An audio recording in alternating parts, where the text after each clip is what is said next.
and welcome to Ensuring Success 2023, Day 2. We are coming to you live from AMS Pictures in Dallas, Texas, and we have a great lineup of incredible continuing education sessions for you today. I am Gail Perry, Editor-in-Chief of CPA Practice Advisor, and I first would like to mention that we have incredible sponsors who make this event possible. We would not be here if it weren't for our sponsors. So I want to just mention who they are real quickly. They are ADP, Avalara, BotKeeper, Canopy, Instead by Corby, CPA.com, eFile for Biz, Relay, WriteWorks, SafeSend, SureLink, Wolters Kluwer, Xero, and Zoho. And in particular, we want to thank WriteWorks, who is the sponsor for this session right here. So also, I would like to quickly explain how to get CPE credit for this session and all the sessions. You'll see that we break each session into 3 parts, and there's a small break 3 times. At each time, we will display a 3-digit code, and you'll hear this sound. And that is your clue that we're presenting the code that you need to write down. You'll need to write down all 3 sets of 3-digit codes, and then at the end of the day or whenever you're ready, there's no rush. You want to come back to our site, click the CPE button, and you will see a list where you can enter all the codes for all the sessions you attended and immediately download your certificates. So that's how that works. For this session, we're talking about getting hacked, or how not to.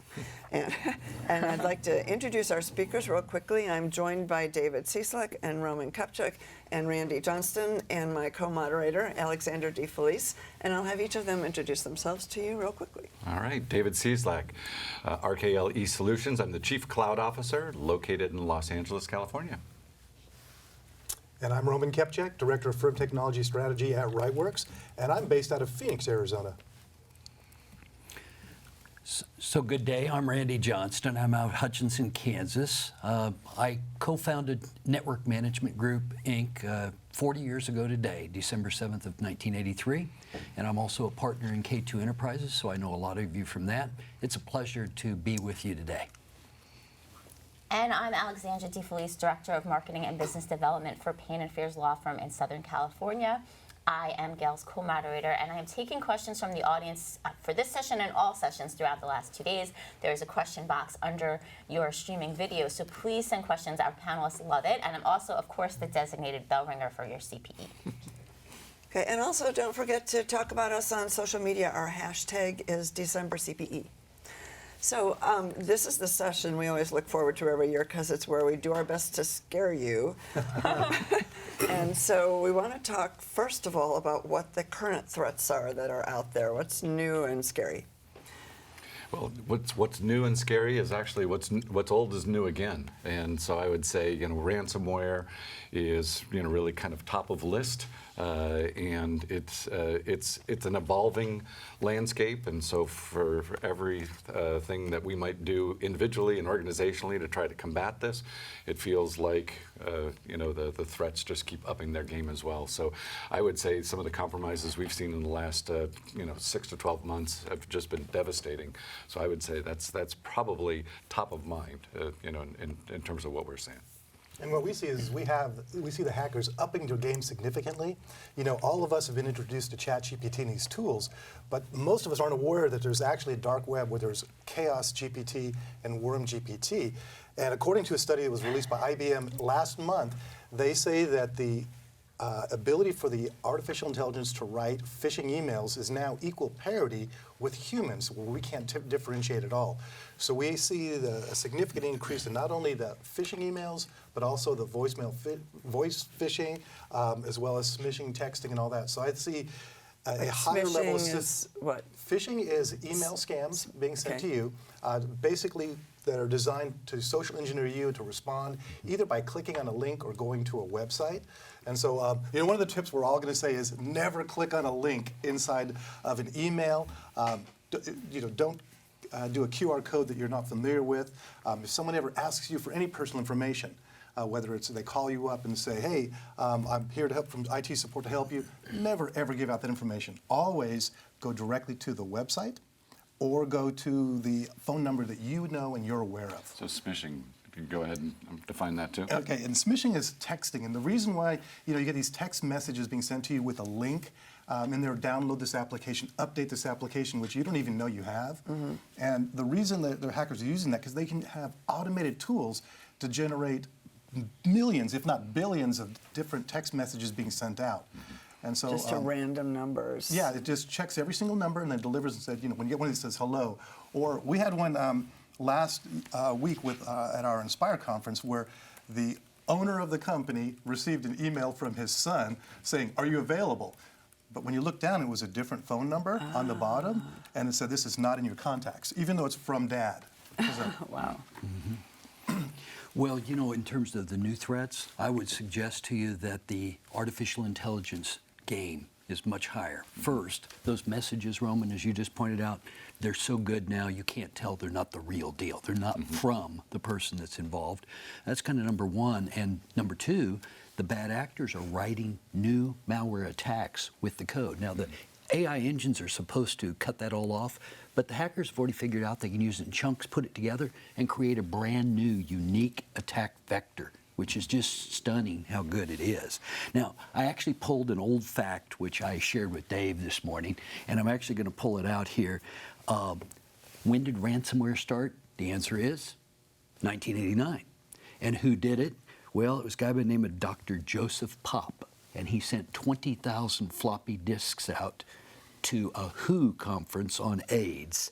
And the ransomware, when it was launched, demanded $189. Okay, so that Now it's 189,000 or 1.89 million, right? exactly why I brought it up, because the other key point here is the costs are escalating notably, and the coverage in your cyber insurance is dropping notably. So I would suggest in the past 30 days, non-clients, I've received calls from 7 firms that have been attacked by ransomware, taken over, and they're calling for, "I need help." How do they know, Randy? Frequently will happen, the pop-up messages, Alexander, will come up and make a demand. And what's worse, in 2 of the firm's cases, they hadn't trained their people enough. They didn't report it to IT. They kind of went home for the weekend. Wow. Which is a real common problem. Oh, it's late Friday. We'll deal with it on Monday. Oh, that's so bad. But anyway. And I would add, I know we're talking from a firm perspective, just thinking about, corporately, but we've seen some really devastating personal compromises too, where we've seen some elderly who've, essentially got duped into surrendering credentials or, allowed someone to log on to their laptop and essentially do remote support, and then ran away with banking information, credentials, and ultimately to the tune of tens, if not hundreds of thousands of dollars. And it's interesting because I look at it and I say, at some point, we have responsibility, especially to the older folks in our community, to say, you know what? The devices themselves might be a little too sophisticated, a little too complex for folks to use. And I'm almost of the mind that at some point, it's probably, much like we might take the car keys away at some point, we might want to take the laptop away and say, you know what, it's okay to use your phone, okay to maybe use your tablet, but there's just too much going on and it's too risky to have them. So again, I think about elder abuse, and I'll give it that actual descriptor. That actually is exactly what we talked about. We've written a presentation ripped from the headlines. It's true crime stories, and earlier this week I taught about the elder crime suits that are already in place. Some of the bad actors in San Diego, in Pennsylvania, in New Jersey have been captured, and there are documents that you can supply to your clients from the Royal Canadian Mounted Police for elder plans and from the FTC. Both of those 2 documents are downloaded. We'll make sure that that part of the resource is here, but elder care, elder abuse, and by the way, the numbers are not small. In many cases, all of their retirement plans were emptied. Yes. So, it's $1.5 million. life-saving retirement. That's what I'm saying. It's not insignificant. And It's kinda actually hard- very scary. And it's hard to recover at that point. Oh, absolutely. You and I, we might make a few more dollars between now and when we retire. But, if you're already retired and it's all gone. Absolutely. It's horrifying. So And that might this be is something- horrifying, but before we get into more horrifying things, I think we need to take a break, Al, am I right? Thank you. Yes, we're going to display at the bottom of your screen the first CPE code for this session. So you want to make sure that you record that code, and with the next 2 that you'll get, that's how you verify your attendance, and we'll get your credit for this session if you need CPE credit. Okay, more stories. Actually, would you mind if I backtrack a little? Because while we want to scare people, we also want to give them solutions. And I do want to focus. I have a lot of questions, and I'm sure the more are going to roll in. And please ask your questions to this awesome panel right here. But going back to, you said that 7 of your clients came to you and said, I got hacked. Okay, so 1. How do you know? You said the pop-ups. If there are there ways that you know, and then what do you do? I mean, sometimes do you actually have to pay? Like, what authorities can come into place? So can you answer those, please? Try to, and in some cases, it's as simple as cursors are jumping around on your screen in strange fashion, so you can't really control it, and you'll see things happen on your computer you don't expect. The FBI and Department of Homeland Security recommend against paying the fines, but in 6 of the 7 cases in the past month, they've recommended that they pay the ransomware demand.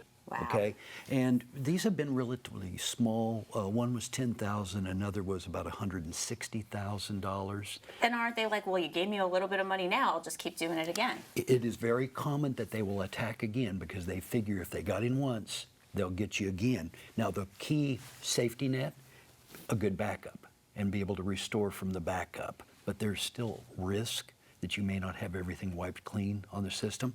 But it is routine that if you've been hacked once, you'll get hacked again within a week, 2 weeks, or so forth. Okay, and then what protocols can be put in place to make sure that doesn't happen?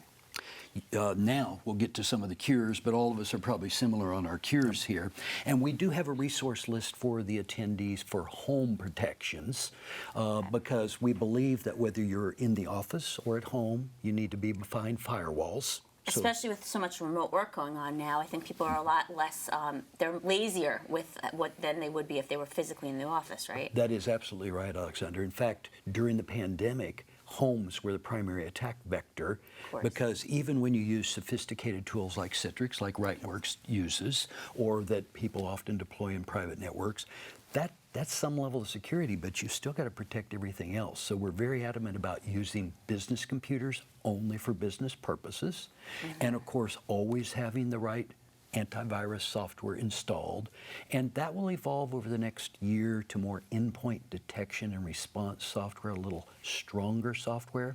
The hosting companies like RightWorks use multiple layers to protect things, so the hosting can be a bit of an advantage on that. There's other actions that I like to do, but another very common one, patch your software and hardware. So what does that mean? That means when the applications or the operating systems asked for updates, you want to set everything to automatic update. Now, in the old days on CPA firms in particular, You wouldn't want to audit. It's the opposite. No, we always, let's lock it down for tax season. No. Now you always take them all the time because the threats are very real, but we're So very the patch is usually like, I'm going to make it stronger so that they can't get in, essentially. That's what it's trying to plug the holes up. And, it is very common today that a lot of these applications are built on the same technologies. And there's technologies that are broken that aren't going to get patched for 18 months or more.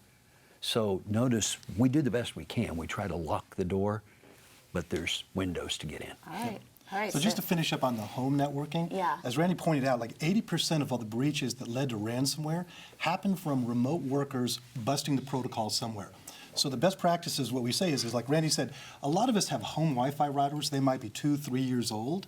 Well, we've mandated our firms, actually the IT person in the firm, either go to the person's home or walk them through the process to make sure they could update the firmware on that device so it had the most current version. Like Randy said, you need to update not only the firmware on the devices, but also on like Windows, your browsers, your iPhone, your tablet. All these should be set for automatic updates. Then what So you happens is, essentially have to act as if your remote workers are like a satellite office that you would go to Correct. and do this to, and right? we actually segment the LANs at home. So you can actually create a user that's for work, and then you have a guest user, which is for friends, family, the internet, your Ring doorbell, all those different devices.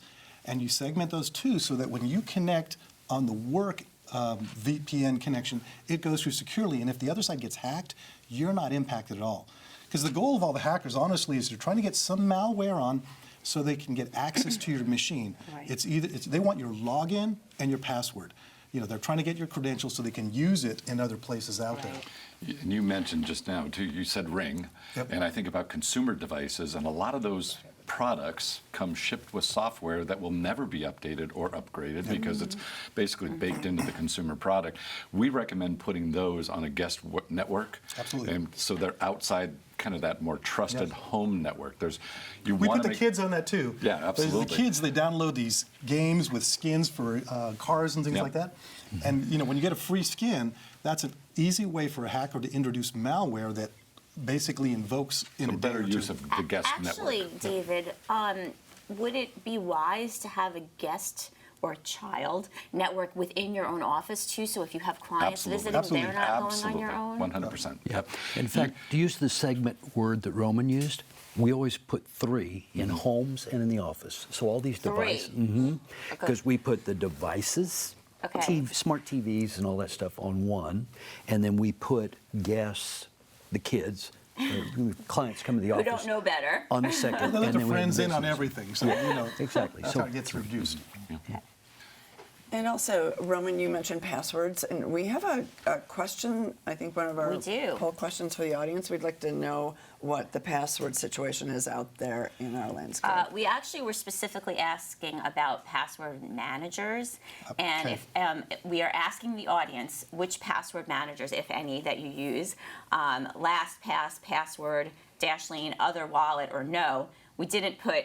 I put a sticky note on my computer, which I'm sorry, but people are still doing. And we did even, oddly, I would like to address this because when we had our crypto session the other day, she actually said, don't put it in, because there was like a breach on LastPass or one of those, right? She's like, Yeah. don't actually put it in there. Put it on a piece of paper in a safe in your bank. Okay, what do you guys think about this password manager stuff? I'm a big proponent because a study done by AT&T last year pointed out that I think 31% of us use our birthday in some fashion in there, and that like 42% actually reuse passwords. So there's a concept called credential stuffing, and what that is if you hack one website, you get someone's login and password, they have automated bots that will go to all the similar websites and do the same thing. So example we always talk about is you imagine you have an airline password, login and password, use it for all the airlines. Well, the hackers have tools that will go to all the airlines, they'll go to all the rental companies for cars, it'll go to all the hotel chains to see if it's been reused. And that's actually what happened because of the Colonial Pipeline hack. There was an energy consultant who used the same login and password, and he did very specialized work for all the energy companies.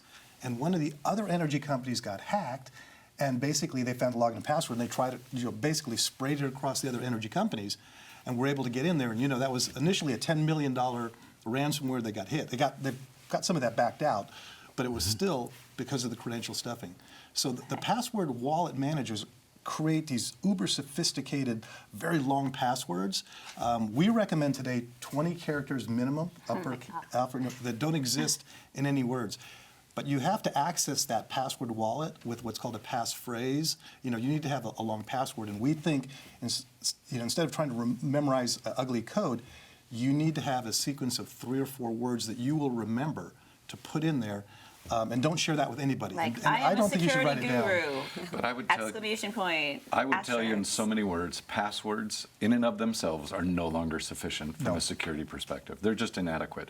You need multi-factor authentication. Turn that on anywhere, everywhere where it's available to you, because the reality is every password can be cracked, no matter how complex, no And matter how... multi-factor is when they have to also get. Is it on 2 devices or is it just 2 different ways? So multi-factor, it's what you know, what you have, and who you are. So those are the factors. So 2-factor authentication is at least 2 of those 3.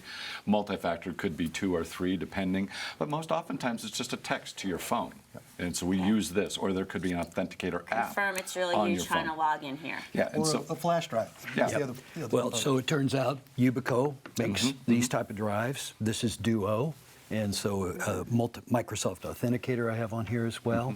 But I am with Dave on the password managers. Yes, you should use them, but we're also going to see as we go to passwordless over the next year that will have tokens passed between Correct. applications. And Microsoft Windows was updated in November for both Windows 10 and 11 to support passwordless, just like the Apple environment was updated last year. So we'll see how that works out. But everybody knows well in the industry that, again, passwords, when I went through my security certification process, the segment on passwords, they said they're vital, they're mandatory, and they're useless all at the same time. And it's important to understand that. Well, You and don't want to go bare. You don't want to It's not also getting have to them. the point of ridiculousness sometimes, right? Like, do I really need a password to get into, like, I mean, I'm talking about something so basic, like buying a light that I'm going to buy one time, and I need to create a password to get into this furniture shop.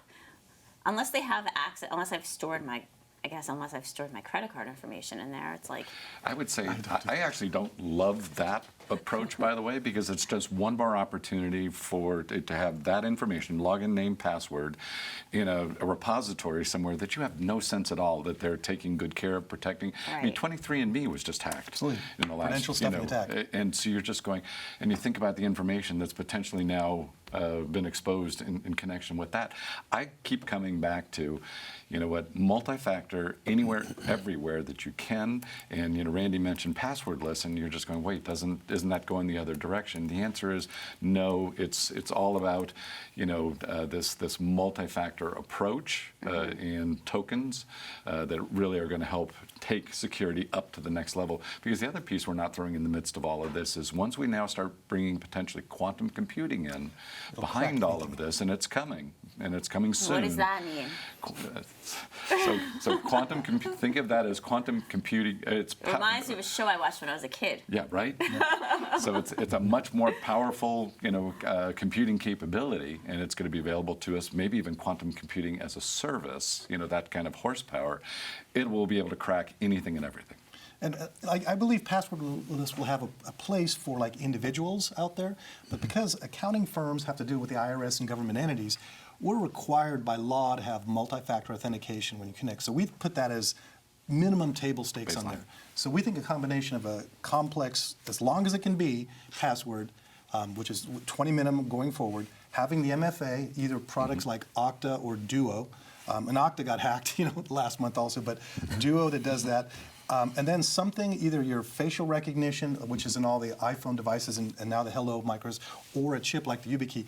We're going to have all three of those to be able to do any kind of accounting work. And we think that's the minimum requirement for single sign-on. You need to do all those things to protect your client's data that's out there. And at the same time, we're trying to, increase the complexity. In other words, secure the fort. Yep. We're also trying to make it easier to use. In effect, so if you've got that, the ability for it to scan your face, Yep. and so now at least, you've got the multi-factor authentication happening. It's doing the bio, or in that case, you've got the authentication happening. So I've always kind of tried to understand, I always say security first, convenience second, but of course everybody always gets that backward. They think about convenience, and so they do Post-its and forget passwords or QWERTY and admin and all that good stuff as they get or hacked. their birthdays, right, as the passwords. Don't use your birthday. I just keep coming back to how do we make it more, improve our protection, and at the same time not make it more difficult to use. Yeah, so tons of questions are coming in. So can I throw some at you? I'm actually really surprised that people actually are familiar with this quantum computing. You guys are always throwing. But first, look at the results from the poll, because this is really Yes. scary. Yeah, the results are 62.71% do not use a password manager. Wow. 17% said they use some kind of other wallet. 12% use LastPass.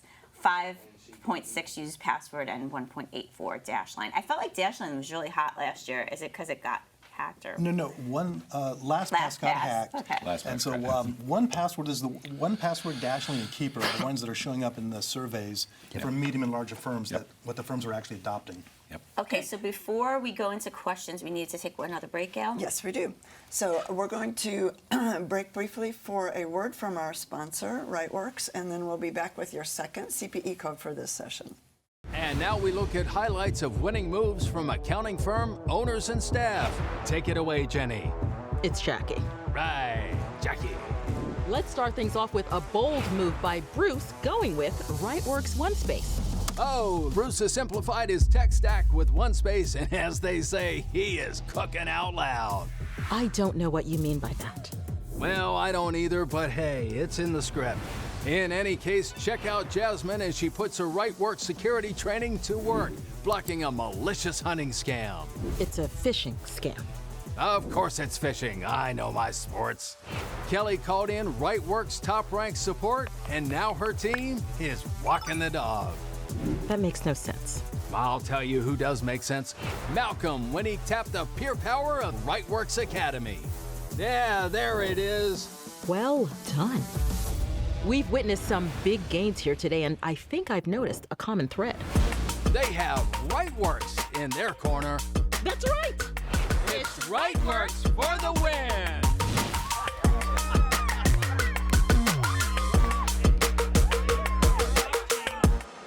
Nailed it. Welcome back. We would like to display the second CPE code for this session on the screen. So I know you're still paying attention because that commercial was amazing. So record this code if you need CPE credit for this session. And we're going to take a look at some questions that have come in from our attendees. Yes, absolutely. So lots of questions are pouring in now, which I'm not surprised. And the first one I'm going to throw at Randy, which is, with quantum computing operating so much faster, won't hacking be faster? The short answer is yes. Okay? Great. And I'm going to lay 3 or 4 more complexity things here without trying to sound complex, okay? First, there's a new strategy called quantum hacking. And we are anticipating what's referred to as Y2Q, the date when quantum computers can break into any encryption. Now, this has already been announced that it's occurring, so here's the net to our attendees.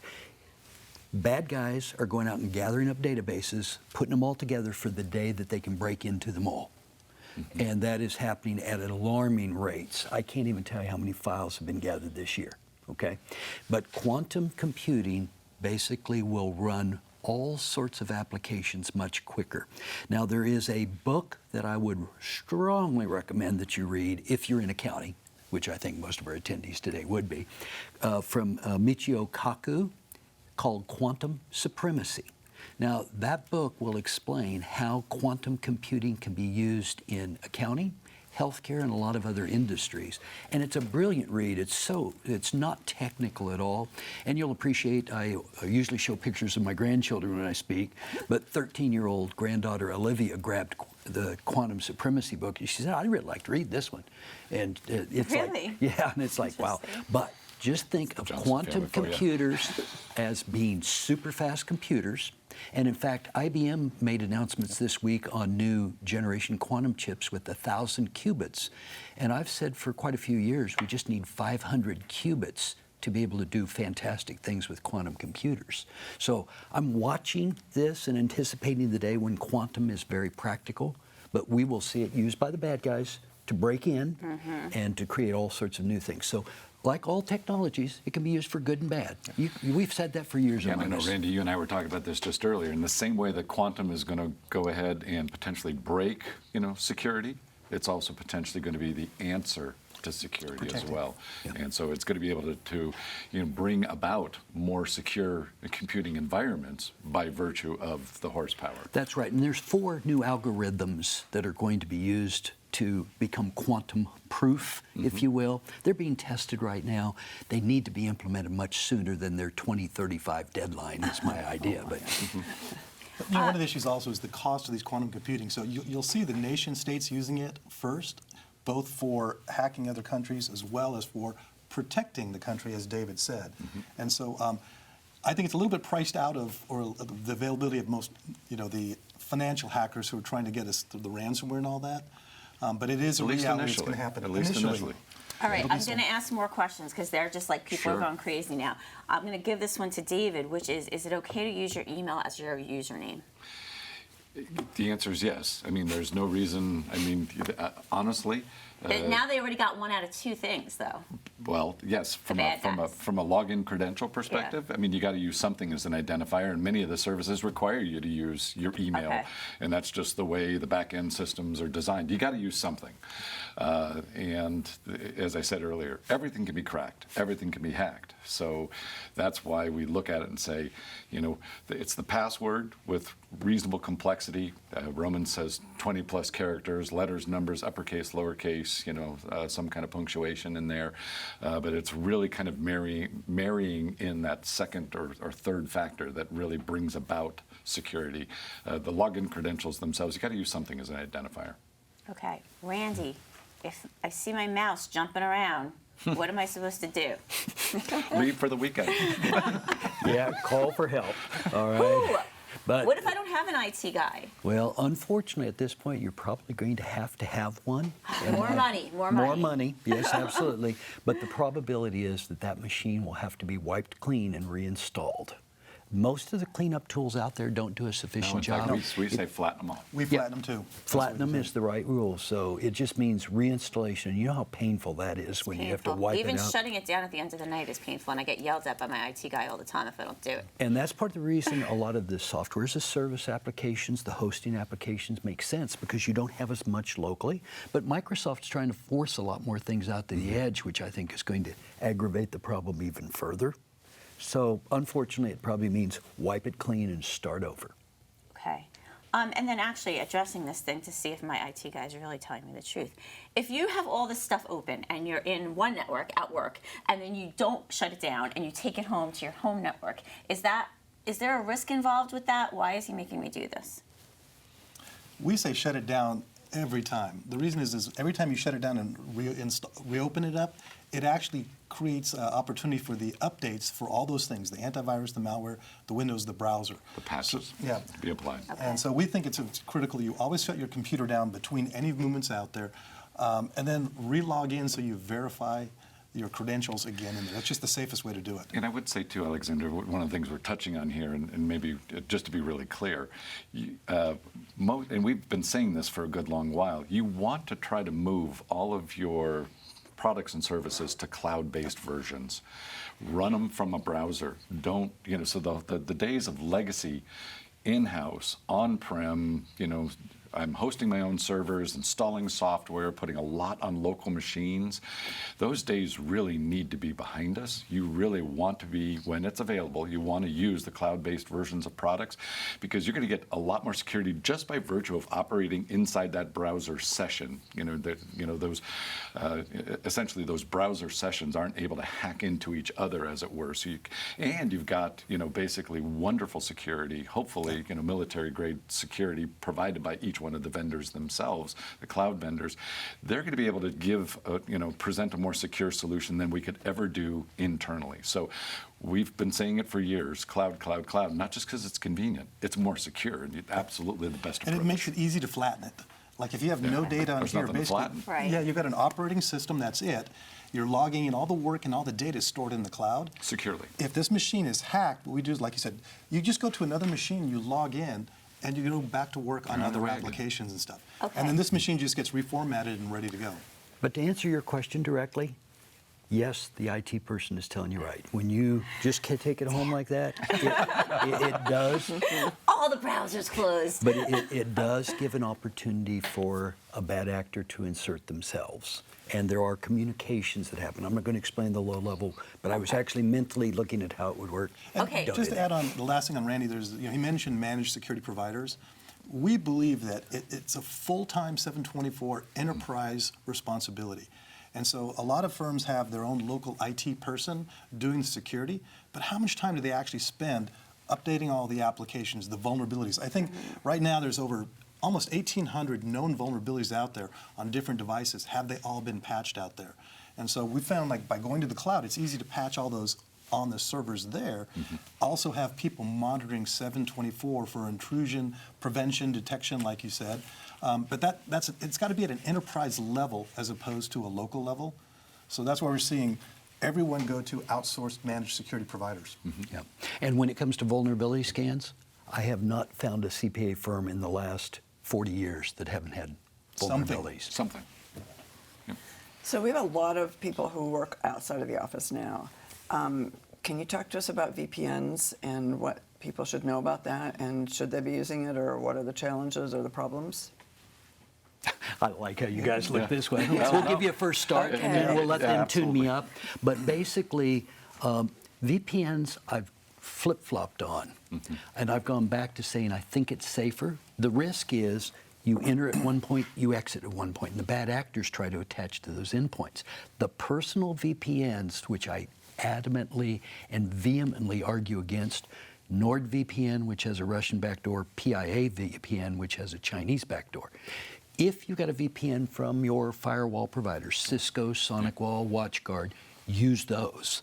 So generally for our CPA firms, they should be using their firm's firewall VPN, and that would be the safest. Further, remote desktop services, if you're not using Citrix as a layer, RDS is very vulnerable. It's the #1 attack vector besides email.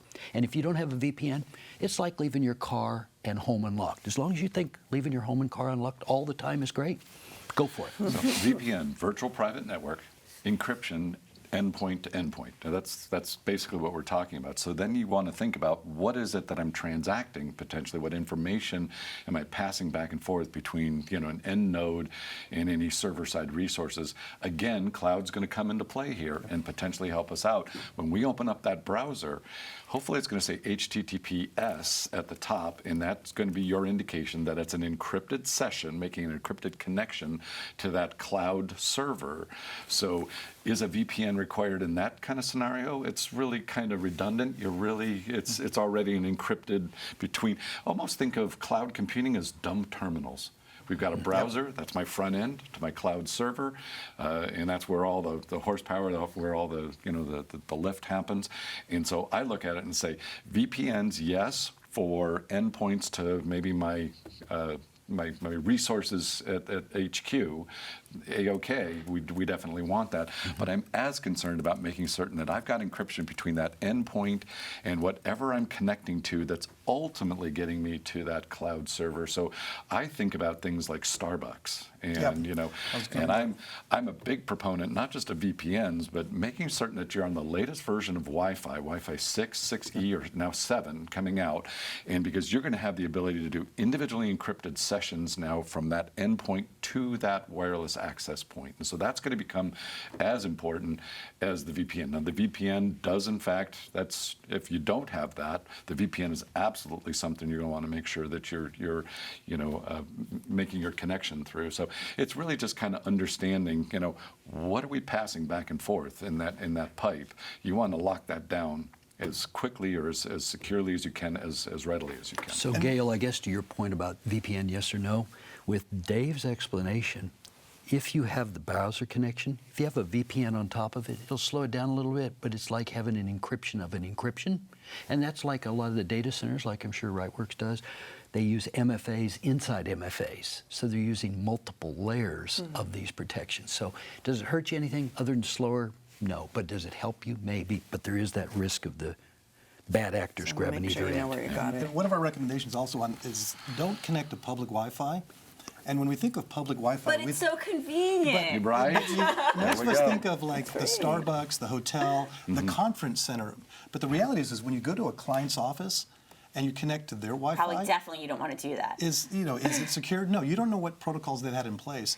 And so we've actually gotten to the point where we use the mobile hotspot in our Yeah. Mobile phones. hotspots. It's just the most secure connection because your people know how to connect to that device.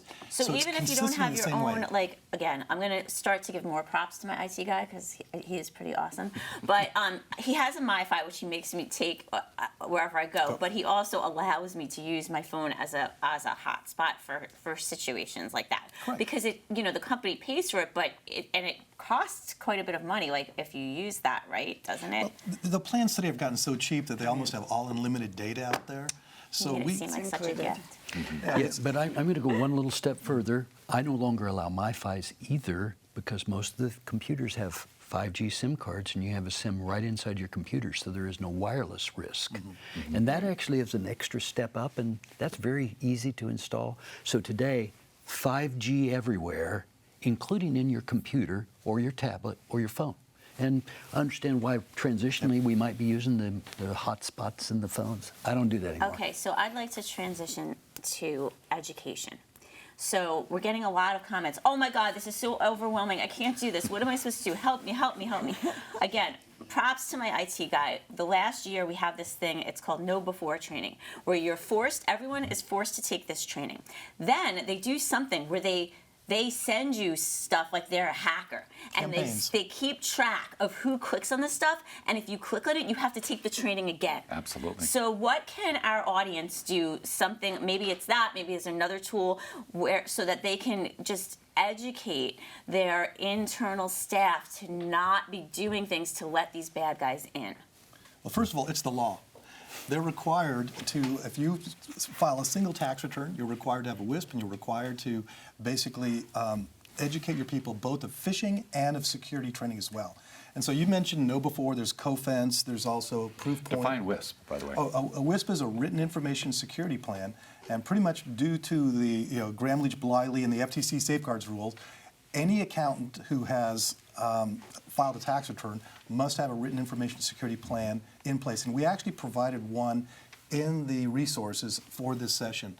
But it's a step-by-step process to go through and fill out how do you assign someone to do basically overseeing the plan, but then walking through what that encompasses. And we can go into that detail a little bit later. But And just for the audience, a few people asked about what these resources are, and we've mentioned this at many of the sessions, but in about 2 weeks, we will have the video recordings of all of these sessions if you would like to share them with your staff, as well as all the resources that have been mentioned. And one of those resources I did put in, every year I'm tasked with updating the AICPA's cybersecurity checklist. And it's like a 22-point checklist that if you sit down with your IT person or your external security provider, you can go through each of those items and say, how am I doing? And what's the remediation if the answer's not good? And so the walkthrough, but it's just, the AICPA asks us to do that every year, so we provided that resource as well. Gail, did we need to take another break? We do need to display our third CPE code for this session. David's been dreaming about this since the last session of yesterday. This is it. There we go. Thank you. Service, please. So be sure to write down this code along with the other two if you plan to collect CPE credit for this session. There are some other questions, unless you have key points that you want to get to before I Yeah, I ask think this. we can do a couple more questions here, and I think there are so many coming in, but I know. if we don't, we're not going to get there. Okay, I'm just going to pick But a... I was just going to say we will incorporate these into articles in on our site, cpapracticeadvisor.com, in the months ahead, so stick with us. Okay, so I'm at a hotel and they only offer public Wi-Fi. Can I use a VPN to eliminate risk? The short answer is yes. It definitely will help. Reduce. Yeah, will Minimize. reduce. Nothing eliminates risk. Yeah. Good point. That's reassuring. Okay, how does a sole practitioner have an IT guy? The best thing is working with a local integrator or going to the cloud. As Randy pointed out, going to the cloud has enterprise class capabilities, which a lot of the local integrators they want to afford. So there is a cost to going to the cloud, but it includes not only all the security and the VPNs, those components, but also includes the disaster recovery. And when we go in and do firms analysis, we find that the small firms, they'll have the basics for security, but they don't have the backup. And if they get hit with a ransomware, they have no response to it. And so that's why we say push everything up to, a cloud provider that has a managed security service as a component of that. But as a sole proprietor, your recommendation is spot on. There's 2,400 managed service providers in the country. You should go to that So local. that's what, should they be Googling managed service provider? That's probably the best way to find Okay. them because they'll be more sophisticated than the trunk slamming local computer guy. But managed service provider will take care of a lot of that. And the backup point you've made, Roman, is spot on because we believe that you should be running backups all the time. And a fallacy is that Microsoft 365 is backed up. So you have to back up Microsoft 365. So things like Veeam or Rewind or Skykick, you need to have backups like that running all the time. There's many, many more that are out there. Let me add one more thing, and I would say just as a strategy, you want to limit the amount of data on end user devices. So I know we've been talking about cloud. I know we've been talking about managed service providers. We look at it and say, to the extent that you've got client information, any confidential, sensitive information, anything that's really something you wouldn't want to lose on a local machine, reevaluate that. And try to get that to a more secure place where it's backed up, where it's essentially protected, with that world-class protection, because you're not going to be able to do that on your own. We really want to continue moving toward this notion that our machines are largely just dumb terminals. Yep. And Roman said it earlier, easy to replace if something happens, flatten it, it's no big deal, there was nothing on it to start with. You got to move that direction, and because that's where the risk is at those endpoints. And one of the add-ons is you should look at a managed service provider that understands accounting firms, that understands what tax deadlines are, the importance of working on weekends close to that, as well as the importance of printers and scanners not functioning. Those are the kind of things that most local people aren't aware of. So it's very important that we do timely updates of all the different accounting applications, and that they extend their hours during those busy times. So we have a good tip from one of our viewers, and then I'd like to ask you guys to kind of add on specific examples. He said, we make sure that all staff know to alert me, who I assume is the owner of the firm, as soon as something came through that seemed fishy. Spelt with a PH, by the way.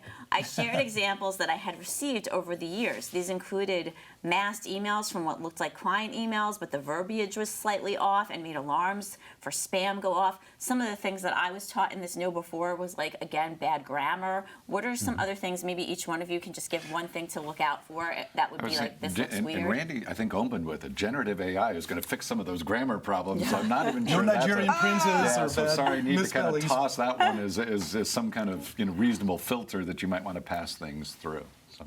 If it's unexpected, if a client all of a sudden tells you, I want to change my account number, I want to change my banking information in my QuickBooks and all that, all firms should have a secondary means to communicate Probably with call that client. them, right? Yeah, it's either Not if they respond text to the you, email. yeah, basically have a secondary means and train all your people to say verify it if it sounds fishy at all. That's in there, and Okay. if it's a red flag is anything that seems unusual, and if it's protecting financial data is also mission critical. So you always call or do a secondary contact. If anything's asking you for gift cards too, by the way, Yeah, and I mean that in Had all that happen. seriousness, yes, because that is one of the things.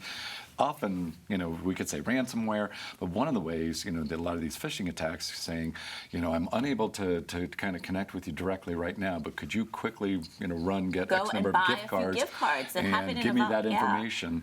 And so that's just what's the fastest way to get these bad actors the money? Gift cards a way to do that. So anything asking for gift cards, we say that's a pretty much an instant no. And if a client's sending an email and say, hey, I need to have my taxes done, here's my data, don't open that email, don't open that, that PDF or whatever, because they can have malware in it. So be careful of attachments. Yeah, Be wary of attachments. all attachments can be hacked now.